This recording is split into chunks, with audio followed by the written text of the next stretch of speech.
I hope you're not taking any risks, Mr. Payne. I'm not.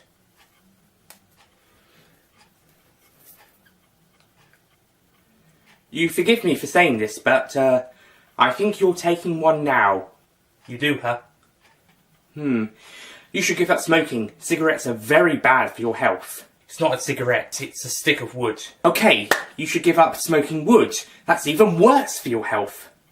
I'm very for healthy chests. I'm very much about them, despite having champagne in the morning. Alright, I'll quit. That sounds good. God!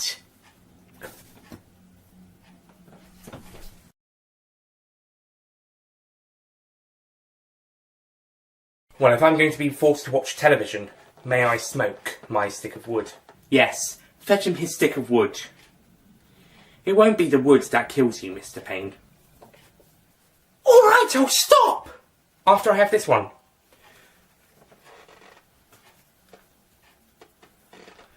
Thank you.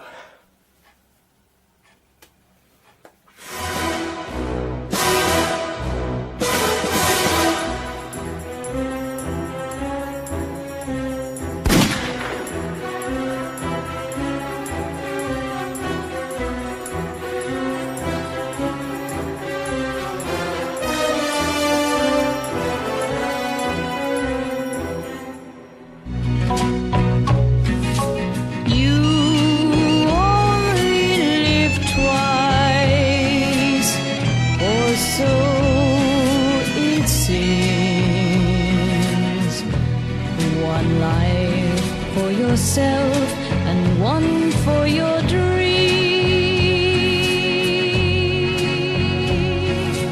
You drift through the years and life seems tame till one dream appears and love is its name.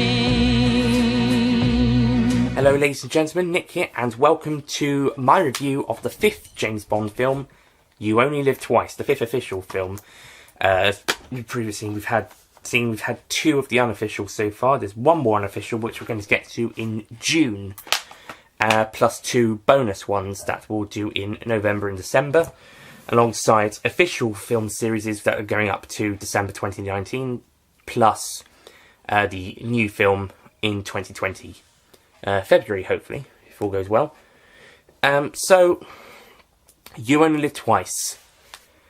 Well, I can say after the pretty poor Thunderball and the WTF Did I Just Watch Casino Royale 1967, we're back to a brilliant film this time round for You Only Live Twice.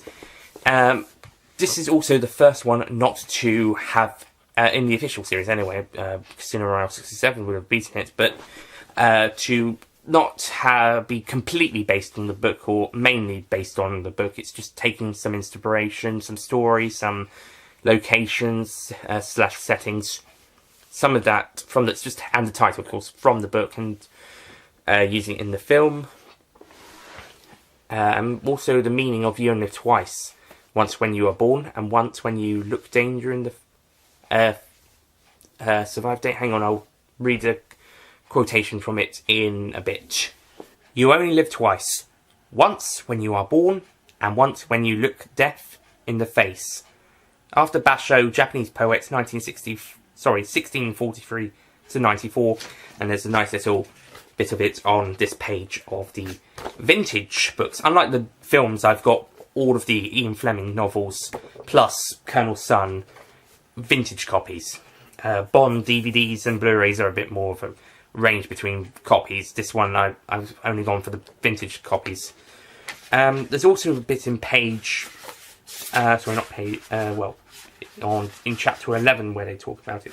Page 148, Bond reads it out, an old Basho one, and yeah, I guess that passage is why the book is named You Only Live Twice. Bond mentions that and becomes the passage, and as at the top novel title, and then you get the passage after the acknowledgement, the copyright stuff.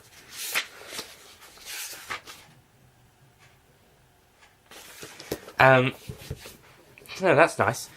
In a way, you only live. It's named. I guess it also means Bond is getting to live a second chance after his depression after Tracy's death. In the film, he fakes his death, which is the third time it happens in the Sean Connery era, and it's getting a bit. Whilst it's at its best in this one, it's getting a bit tedious. The best film to actually do it, well, the best film to do quite a lot of things, was Skyfall, and it actually took quite a bit of a break since there between the two films, so that's a good thing. Anyway, back to me with the rest of the review. The plot of the book sees a place in Japan where people go to commit suicide, much to the disdain of the scientist, I think, Dr. Shatterhand, who is working there. So Bond has to go in and eventually kill Shatterhand, and he turns out to be Blofeld. He's up to something, of course. The film is very different to that. Firstly, Blofeld is introducing himself, revealing himself here in this film, as opposed to having another story, Majesties, where he and Bond finally meet, and then this film, this one, You Only Live Twice. No, because this is going before Majesties. Bond and Blofeld are meeting here, but then will completely not recognise each other in the next film, even though they're supposed to be the main characters. That being said, there are two completely different actors of Bond and Blofeld in that scene, but still. It's because the filmmakers chose to be true to Majesty's Secret Service that it wasn't addressed. Maybe Blofeld got plastic surgery and Bond was just pretty good at acting. Not necessarily brilliant, otherwise he wouldn't have made a mistake, but pretty good. Anyway, but this film, being different to the book, sees Bond investigating the theft / abduction of an American spacecraft by the Americans accuse the Russians. The Russians think the Americans did it themselves and trying to place the blame on them, and the British think it came down in Japan and are trying to investigate. Meanwhile, the Russians send up a rocket and it gets kidnapped. The Americans think that the Russians kidnapped their own rocket, but the Russians are saying the Americans did it. And if the same thing happened for the next American rocket, then all-out war would break loose. And that's what another foreign power wants. I'm not sure who exactly. They never actually say who wants World War III to break out between America and Russia. The representatives look Asian, Chinese or Japanese or Korean, but I honestly don't know who wants Spectre to cause World War III for them. China is probably the most likely suspect after the United Kingdom as a world power in 1967. The two greatest were America and Russia, and I suppose the United Kingdom would come third. At least in a recognisable country one, they're the most notable.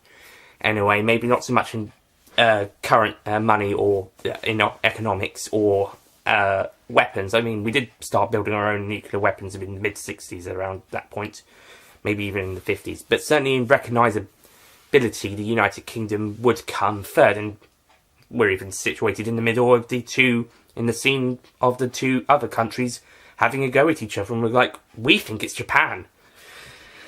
So I think the UK would come third, but it's not the UK, it's somebody else. And I think the next most likely is China, because they were a developing, powerful and rich communist state who are not far from Japan. Their land is not far from Japan. So they're the most likely next ones. However, this is unconfirmed. I mean, it could have been Japanese men. It could have been North Koreans pissed off about the war in the early 50s and want revenge on America by causing a war between them and Russia. I don't know who it is. So my money is on China. But at least some Chinese. Anyway, then again, they said they were representing their government. So maybe it could have been North Korea. If in fact it was 1967, it could have even been North Vietnam. I don't know, it was just, they looked Asian, East Asian, not Indian, but Chinese, Japanese area, if you know what I mean. So, but truth is, we don't know. So, I'm just guessing. They spoke English, in Englishy accents. So, maybe they were Cubans. Nah. No, they weren't Cubans. Then again, they might have been. No, they wouldn't want Russia to go to war against America. Plus, they'd probably be in the firing line or in the nuclear wasteland line if the bombs reach 90 miles distance. Or the radiation, anyway. Okay. I'm just trying to work it out. Okay, so a foreign power who do not state who they are wants Spectre to cause World War III between the United States and the United Soviet State of Russia. Yeah, or the USSR, or just Russia. CCP on their weapons and vehicles and stuff. So yeah, I don't know who it is, but they want Spectre to cause a war between them so that they can become a dominant force of power. So Bond, aided by the Japanese Secret Service, led by Tiger Tanaka, or Tiger to his friends, and two lovely Japanese agents, Aki and then later Kissy Suki. Who I don't actually think she gets named in the film, but in the credits it's Kissy, and the character's full name is from the book.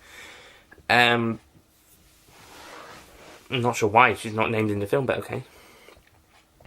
But they have to eventually stop Spectre, and it's all really good. There's quite a lot of fun action, good stuff. First, lots of the cinematography.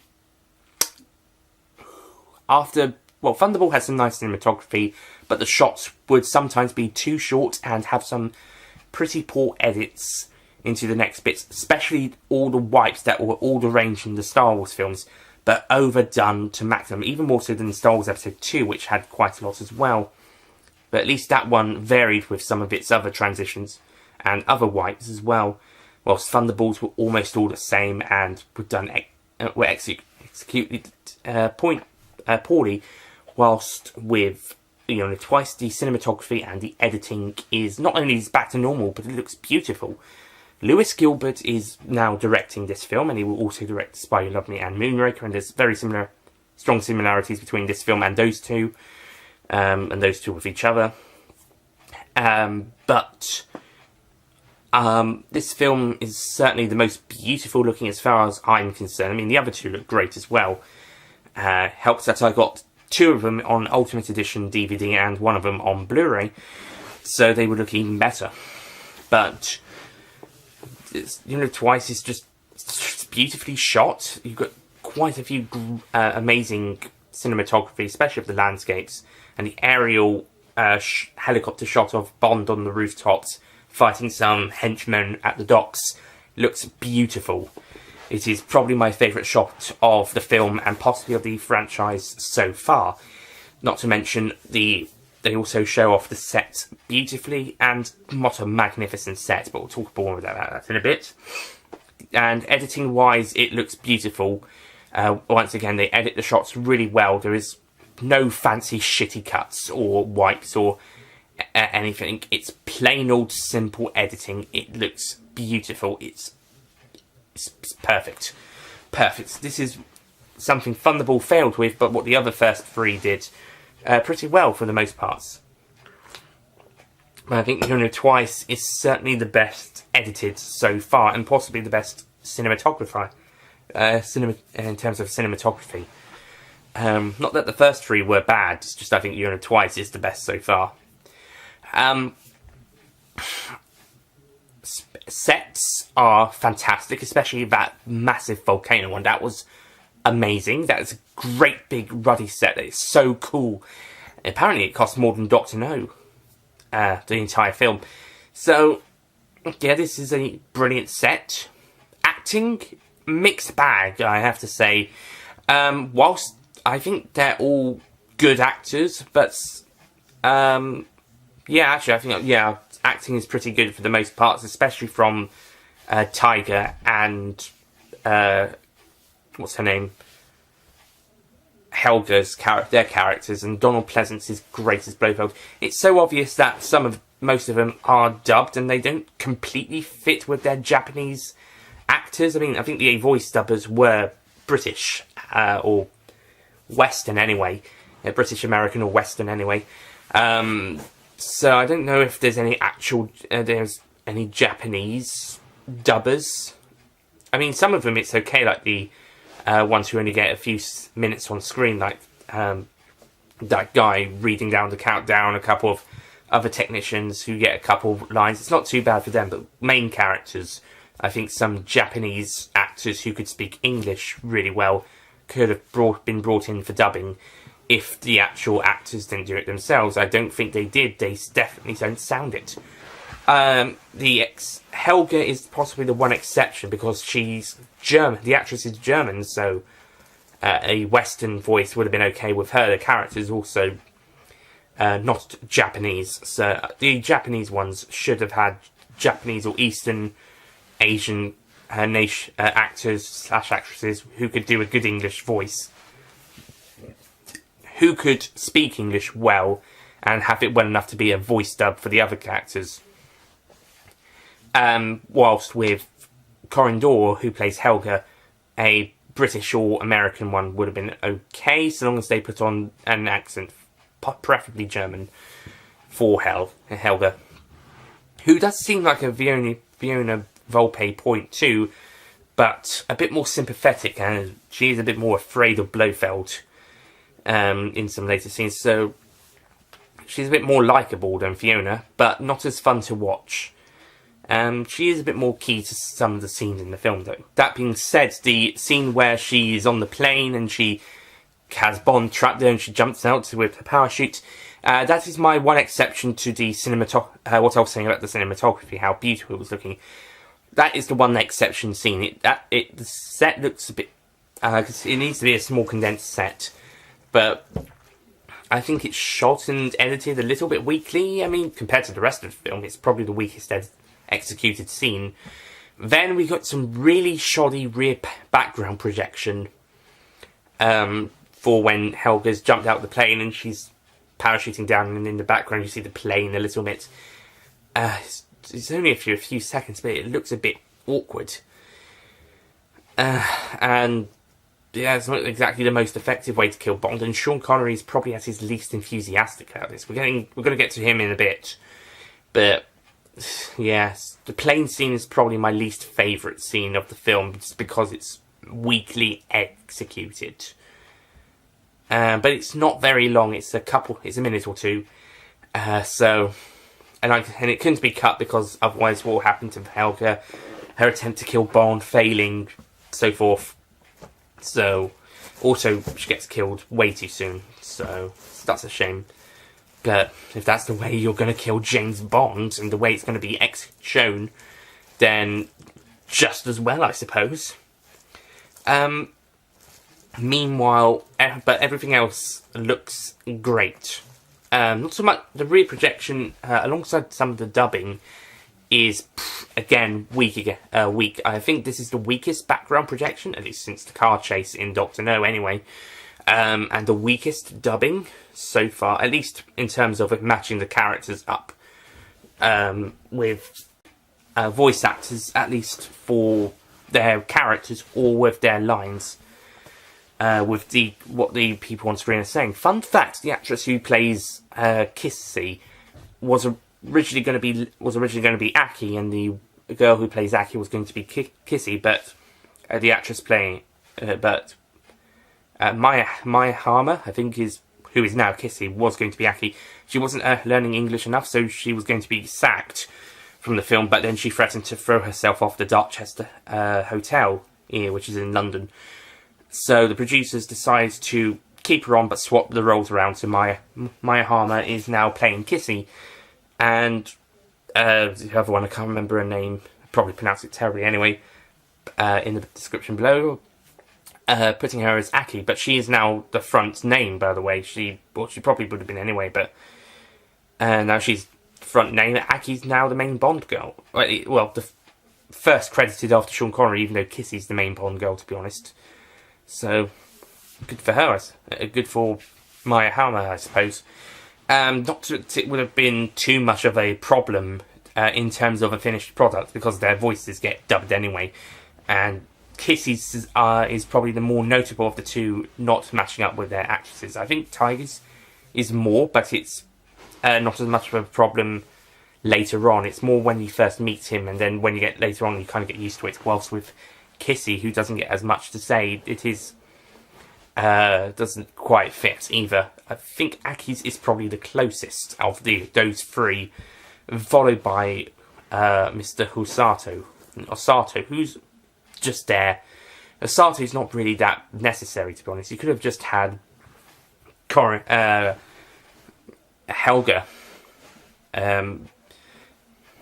Helga is the boss, and then, yeah, Osato's just there, I suppose. He's there to be a front, and that's about it. Yeah, so he's not really that important to the plot, not really. Just to have a big business, that's all. Charles Grace is fun in his short appearance. Again, he has a nice appearance, but not much there. But he gets a nice death scene, and it's well executed as well. And it's also a bit creepy in some places. But yeah, he does a good job in his short role. The regulars are all good, although Desmond Rand is making a very funny face when little Nelly is taking off. But he does a better job here than he did in the previous film, as this, the whole Q branch scene is better than in the last film. And Emma Moneypenny also at their good as normal here. And Donald Pleasance is brilliant as Blofeld.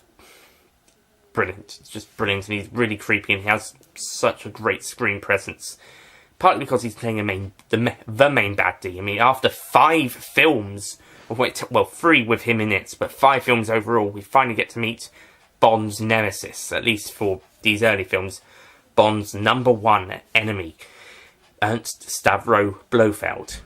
And Pleasance plays him brilliantly, so yep, great reveal. The weakest actor of the main cast, to be honest, is Sean Connery. At least for most of the film, he's not really that into it. He's a bit dull or tired or bored. He's not putting that all effort into it. And yeah, he had personal problems at the time, and he was getting a bit bored and pissed off at playing Bond, and was not getting enough privacy, and didn't think he was getting paid enough. So he was getting a bit fed up with the role, and decided that this would be his last film instead of going to 6 films. So Majesty's kind of suffers because of that, and not just because Connery's not in that film, but also the person they get to replace him for that film. But we'll talk more about that in the next film's review. But Connery just doesn't seem to be wanting to put it all into this film, unlike the last 2. At least with Thunderball, he did put in a great performance on the similar levels as From Russia with Love, and not quite as much as Goldfinger, but definitely on a similar level as From Russia with Love. But Twice, he's decided not to be charming or charismatic for most of the film. He does have some good moments, and he's good in the action scenes. And I suppose in 4 films with him previously, he's at least it's easier watching this performance than a weaker performance from a Bond who is starting off, and it's a bit It is very, very rusty, and not just the rustiness that you have on a first entry, but a very rusty performance. I'm talking about the same person I said who's replacing Connery, by the way. I think the other actors all do good jobs with their first Bond films, performance-wise, and then improve for their subsequent ones. Maybe there's a bit of a dip after some of them. Maybe in some cases you might go dip and then rise and then dip again. Possibly. For Connery, it's rise, then dip, and then sunk. and then dips a bit. And then, not dips again, rises a bit and then dips a bit. For Never Say Never Again, but, well, so, and that's, so, starting off at Dr. No, and then it's strength from Rush for Love, strength for Goldfinger, dips a bit for Thunderball, but not much, and then dips quite low for this one, and then when it gets to Diamonds, it rises a little bit, but not too much, and then dips a little bit, but not too much, for Never Say Never Again. So, his last 3 performances are lower than Dr. No's, but the other 3 would be above Dr. No. So yeah, Connery just wouldn't put all his effort into it. There is some moments, but this is easily Connery's weakest performance, at least in the official series. Maybe Never Say Never Again is weaker, performance-wise. Certainly is film-wise. But performance-wise, this is definitely Connery's weakest performance in the official series. And yes, I know that plane scene, as I mentioned earlier, it looks like it was one of the last scenes they had to film because he looks really tired and really not that into it. There are some good moments. He does some good stuff, but it's just not that great. And him going Japanese just doesn't work. I think they could have cut that bit out. They not cut or rewrote that bit, so not to worry about that. Just take just marry Kissy and learn how to train as a ninja. Maybe go and disguise himself as a fisherman, but not necessarily go Japanese. Just maybe say Kissy married a Scottish fisherman and he agreed to come down and help in Japan. Maybe there was better fish. Part of his cover. And also, I didn't really see the point of having Kissy and Aki. There was Kissy in the book, but no Aki. I don't know. Kissy is a little bit different in the book. She is from the same island, but she's not an agent in the book. She's an actress, or an ex-Spire actress who went to Hollywood and met David Niven, who appears in Casino Royale 67 as Sir James Bond, who was Ian Fleming's original first choice to play James Bond for Dr. No. I guess him liking David Niven had him be mentioned as the one actor who was actually nice to Kissy in that book, and she named her pet Pelican, I think it was, after him. That being said, Ian Fleming was eventually won over by Connery when he saw him on film, and even wrote in that Bond was Scottish in On Her Majesty's Secret Service, which would not be seen on screen, as the actor playing Bond in that film was Australian. Or Australian trying to do an English impression anyway. So, yep, whoops. Although it's now canonised, anyway in the books at least, that Bond is part Scottish and part French. Even if sometimes he may sound a bit English in some places. He does work for Britain, so he's probably picked up some English in his accent by living in London. That's mainly for the films, though. He might still sound Scottish in the other books.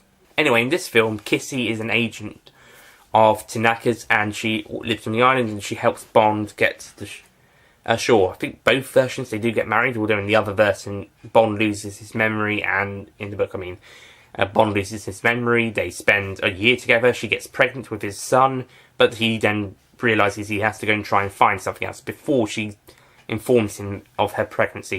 He's off to find out more about himself. That would take him to Russia, where he gets brainwashed by the Russians to kill M.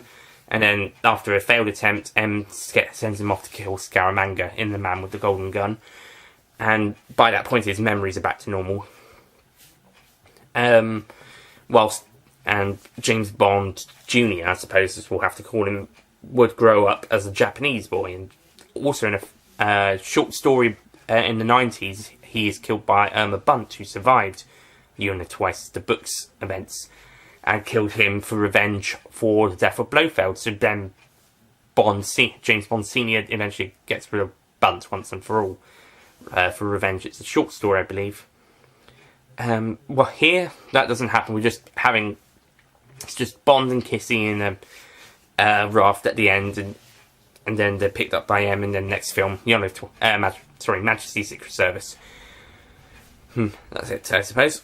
Anyway, so You Only Live Twice, time to wrap up. You Only Live Twice is beautiful. It's brilliantly executed. It's well paced. Has great setup. The story is great. The story is very different from the book, but I think this version is slightly better. Some people will say it's very silly because of the space stuff and all what's going on, but compared to some of the stuff in the Roger Moore films, it's actually pretty serious for the most part. I mean, yeah, it does seem a bit silly with all the space stuff and the space kidnapping stuff, but it's still a really intriguing and really fun spy thriller alongside a bit more of a fun side to it, and yeah, just tried to be really good, and it was really good. It's a really fun, really entertaining, and just a great film, which is, I hope it doesn't really get as much recognised as much by fans as a great Bond film. They prefer Thunderball. No, this one doesn't get as recognised as much. Rather this one than Thunderball, because Thunderball's not that great, at least not in execution. This one is beautiful, and it's brilliant and stunning. But yeah, critics like it. I know Radio Times gave it a 5 star. One of only 5 Bond films to get 5 stars, and 4 of them are Sean Connery's. The first 3, this one, and the last one is Skyfall. Well, about time. I can also run through the rest of them. As far as I'm aware, Thunderball is a 3 star, Majesty's is 4, Diamonds is 2, Live and Let Die is 3, Live and Let Die is 4, Golden Gun is 3, Spies 4, Moonraker 2, For Your Eyes Only 3, Octopussy also 3, So Is Never Say Never Again, and Casino Royale 67. View to a Kill 2, Living Daylights and License to Kill are 3. They were both formerly 2, but then Live and Let Die was formerly a 3, but they were raised. And The View to Kill was a 3, but was lowered. Quantum of Solace was a 4, but it was lowered to 3. Brosnan's GoldenEye, Tomorrow Never Dies, and The World's Not Enough are 4s. Die Another Day 3, Casino Royale 4, I mentioned Quantum of Solace 3, and Spectre 3. Don't necessarily agree with all of those. Starting's GoldenEye should be a 5, as should Casino Royale, and maybe Living Daylights. Second of all, Dr. No, I think would ought to be better for as a 4, and I'm surprised this one managed to get 5 stars, but Majesty's Secret Service, a more popular film, was only 4. You can see with Thunderball getting a 3, I'm a bit surprised this one got a 5. I'm not complaining though. I probably would, but yeah, surprise. Anyway, so You Only Live Twice, brilliant. There's a few nitpicks, there's a few issues I have with it. It's not as good as Goldfinger, probably not as good as From Russia with Love, but I'd probably say it's definitely in one of the strongest Sean Connery Bond films, despite a weaker, possibly the weakest Sean Connery performance. And that's one of the problems I have with it. So, overall, I'm going to give You Only Live Twice a 9 out of 10. And love is a stranger who'll beckon you on.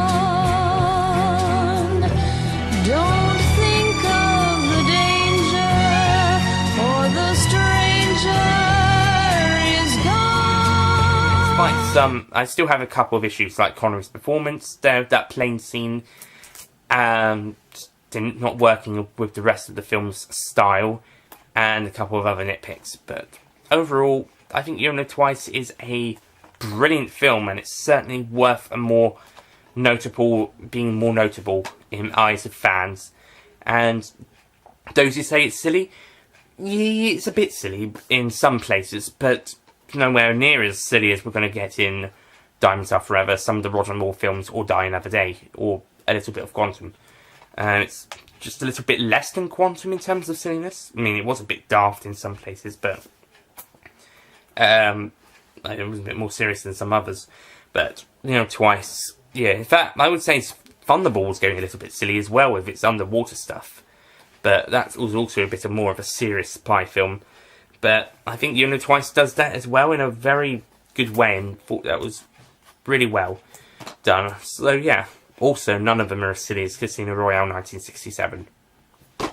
Just putting it out there. So that's You Only Live Twice. One of the best Sean Connery Bond films in the series.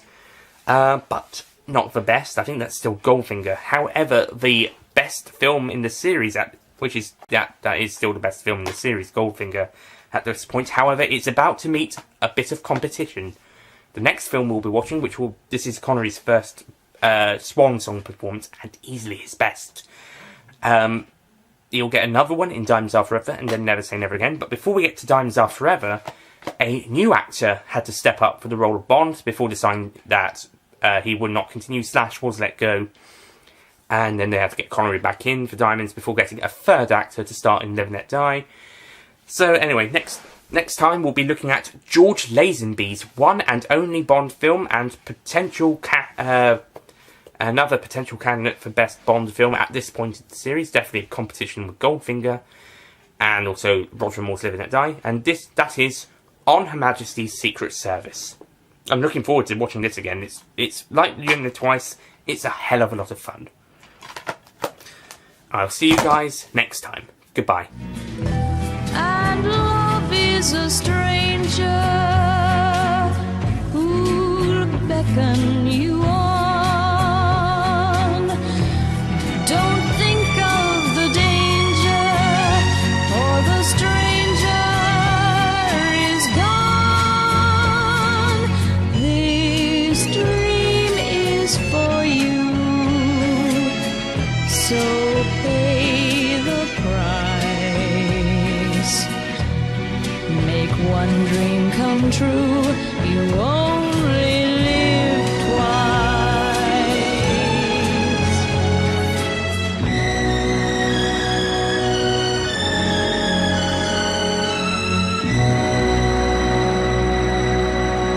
Don't forget to click below to subscribe to the official Nicholas Payne Retro YouTube channel.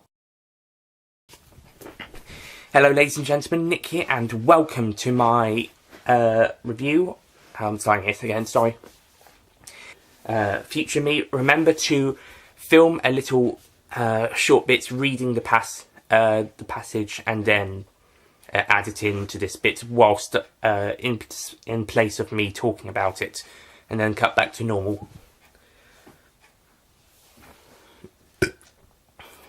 There you go, this should be a good spot to go back to.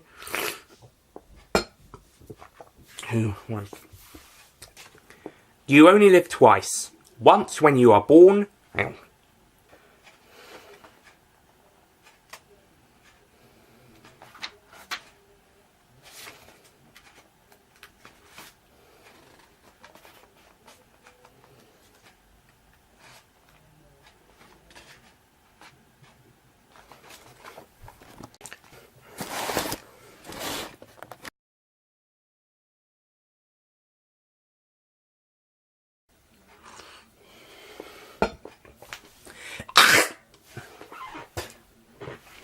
Not just because Connery's not.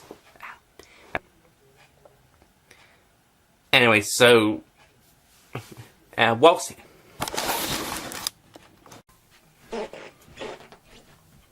I'm not. No.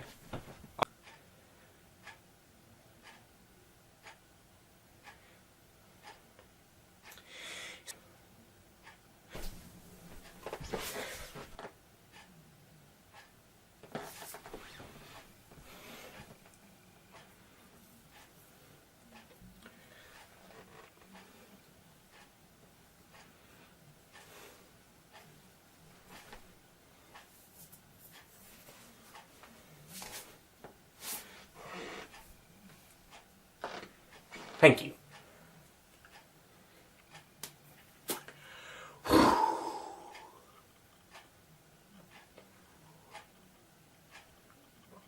Oh, fine, I'll quit.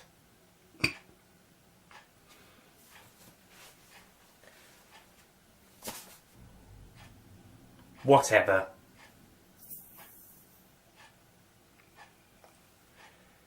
Oh, whatever. Oh, whatever.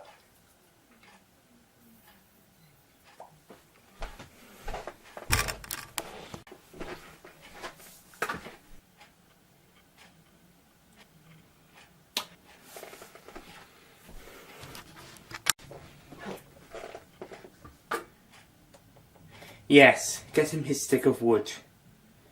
It won't be the wood that kills you, Mr. Payne. Yes, fetch him his stick of wood.